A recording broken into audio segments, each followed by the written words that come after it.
दोस्तों इस वीडियो में आपको समझाएंगे कि वीएफडी के ऊपर जो बटन लगे हुए हैं वो कौन सा बटन किस काम के लिए है। आप सबको पता है, सबसे पहले ये जो RUN रन का बटन है, ग्रीन बटन है, ये तो चालू करने के लिए है वीएफडी को। जैसे आप रन करेंगे, दबाएंगे तो वीएफडी रन होगा, यानी कि चालू होगा। इस तरह देखें, स्टार्ट हो गया है। तो स्टॉप वाला बटन जैसे मैंने दबा दिया तो ये बंद हो चुका है। ये तो हो गई रन, ये स्टॉप, यानी कि ये चालू करेगा, ये बंद करेगा। ठीक है, ये दो बटन हो गए। और ये स्टॉप का जो बटन है, इसमें स्टॉप करने के साथ साथ एक और काम भी है, जिस तरह यहाँ पे आप देख सकते हैं RST।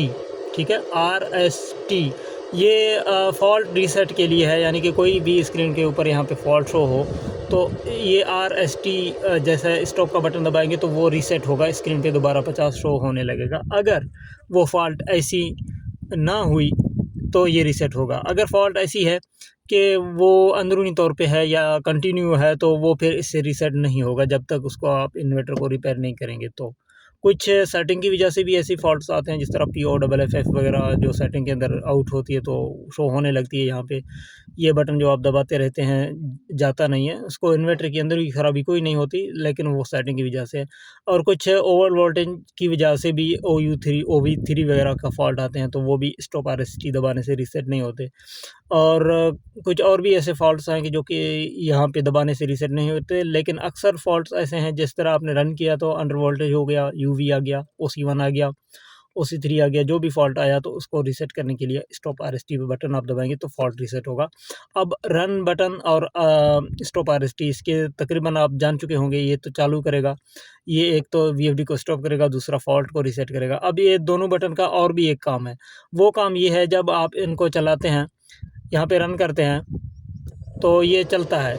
ठीक है, ये जाता है। जब आप स्टॉप का बटन दबाते हैं तो एक एक करके नीचे आता है। अब आप स्टॉप और रन दोनों को एक साथ प्रेस करेंगे, धड़ाम से बंद होगा, जिस तरह यहाँ पे आप देख सकते हैं। स्टॉप और रन को दोनों को अगर आप एक साथ प्रेस करेंगे तो VFD जो है ना एकदम बंद होगा। ठीक है, ये दोनों को एक साथ प्रेस करने से अक्सर VFD के अंदर सेटिंग में प्रॉब्लम आती है। तो स्टॉप का आप जब बटन दबाते हैं तो ये VFD स्टॉप नहीं करता, तो उसको ब्रेकर से बंद करने की बजाय बेहतर ये है कि आप स्टॉप रन दोनों को एक साथ प्रेस करके उनको बंद करें। अब रन स्टॉप RST ये बटन के जो फंक्शन है आपको समझ में आ गया है। अच्छा ठीक है, अब इसके बाद यहाँ पे ऊपर, सबसे ऊपर यहाँ पे PRG और ESC लिखा हुआ है। इसका क्या मसला है, यहाँ पे आप देख सकते हैं PRG का मतलब है प्रोग्राम और ESC का एस्केप मतलब है, यानी कि निकलना। तो यहाँ पे आप जब PRG बटन दबाते हैं तो ये देखें प्रोग्राम वाले बटन आते हैं। ठीक है, अंदर प्रोग्राम पैरामीटर आते हैं। एक दफ़ा दबाते हैं तो प्रोग्राम आता है, दूसरी दफ़ा दबाते हैं तो प्रोग्राम से बाहर निकल के आता है। ठीक है, अब यहाँ पे ये तो बात हुई प्रोग्राम बटन दबाने के बाद। आप यहाँ पे प्रोग्राम में आते हैं, जब दोबारा दबाते हैं तो बाहर आते हैं। अब ये जो ऊपर नीचे दो तीर के बटन हैं, इसका क्या काम है? इसका काम ये है कि या तो फ्रीक्वेंसी को डायरेक्ट यहाँ पे कंट्रोल करना, जिस तरह ये देखें नीचे आता है तो फ्रीक्वेंसी नीचे आता है, ऊपर करते हैं तो फ्रीक्वेंसी ऊपर जाता है। दूसरा, यहाँ पे प्रोग्राम बटन दबाते हैं, प्रोग्राम बटन दबाने के बाद देखें, ये देखें 1 2 3 ऊपर जाता है और नीचे आता है। ये ऊपर लेके जाने के लिए, डिजिट को नीचे लाने के लिए होते हैं। अब यहाँ पे डेटा एंटर का क्या मतलब है? यहाँ पे डेटा एंटर का मतलब ये है कि यहाँ पे कोई भी सेटिंग आप लाते हैं, उसको एंटर करने के लिए या डेटा सेव करने के लिए, उसमें एंटर होने के लिए और डेटा को सेव करने के लिए ये बटन है। अब एंटर किस तरह होगा? अब तो यहाँ पे देखें 1 2 3 आ रहा है और इसके बाद ऊपर नीचे हो रहा है, कोई वैल्यू नहीं आ रहा जो कि हम चेंज करना चाहें, तो उसके लिए आपको डेटा एंटर करना पड़ेगा। यहाँ पे P0 है तो यहाँ पे आप जैसे डेटा एंटर करेंगे, डेटा एंटर वाला बटन दबाएंगे तो इसकी अंदर की मेन्यू आ जाएगी। आप यहाँ पे देख सकते हैं P000 आ गया है।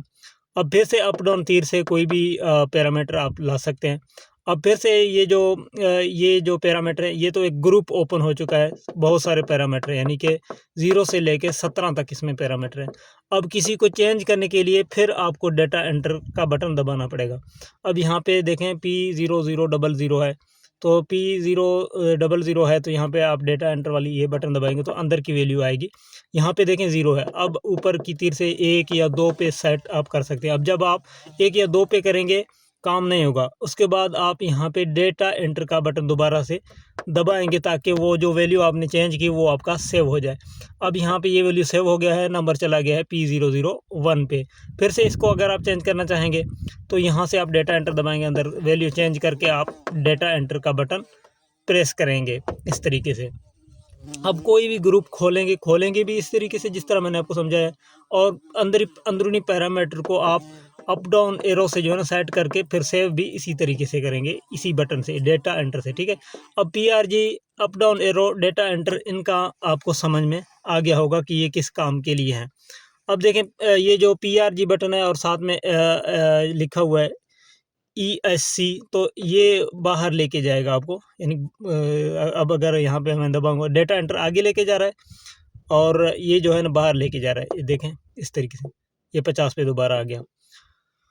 अब यहाँ पे इसके अलावा यहाँ पे SHIFT शिफ्ट का जो बटन है इसका क्या काम है ये मैं आपको समझाता हूँ। यहाँ पे देखें ये जो डिस्प्ले शो हो रही है, यहाँ पे शिफ्ट का बटन जब आप दबाएंगे, पहले हार्ड पे शो हो रहा है, अब जब शिफ्ट दबाएंगे देखें वोल्टेज पे अब आ गया 664 वोल्ट आ रहे हैं इनपुट DC, ठीक है। फिर शिफ्ट दबाएंगे, आउटपुट वोल्ट है ये 0 है, अभी स्टॉप है VFD, इस वजह से ये आउटपुट करंट भी 0 है, ये आउटपुट RPM वगैरह भी 0 हैं, और ये परसेंटेज वगैरह ये शिफ्ट कर रहा है डिस्प्ले को।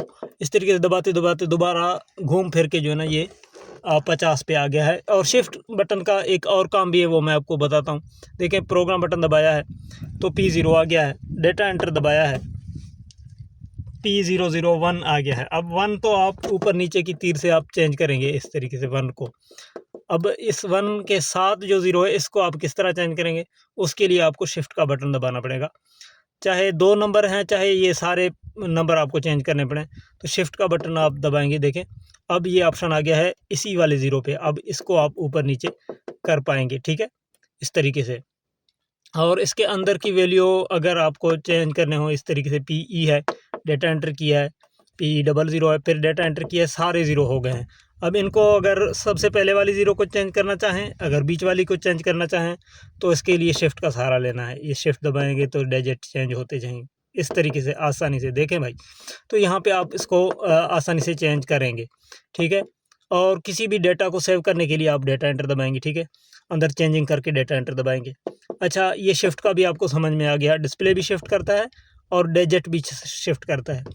अब उसके बाद आखिर में ये जो बटन है, अक्सर इस बटन का किसी को समझ नहीं आती कि ये बटन किस काम के लिए है। कोई की जॉब ये मल्टी फंक्शन काम, यानी कि इसकी मल्टीपल काम है। सबसे पहले अगर इसको बंद करते हैं हम लोग, अंदर सेटिंग में ये बंद होता है, तो इसको फिर हम डिस्प्ले शिफ्टिंग के लिए इस्तेमाल कर सकते हैं। जिस तरह शिफ्ट डिस्प्ले को इस तरफ लेके जा रहा है तो ये वापस करेगा। मैं दबा रहा हूँ, देखें देखें देखें, बैक कर रहा है, शिफ्ट वोल्ट शो कर रहा है, तो क्विक जो दोबारा फ्रीक्वेंसी शो कर रहा है, ठीक है।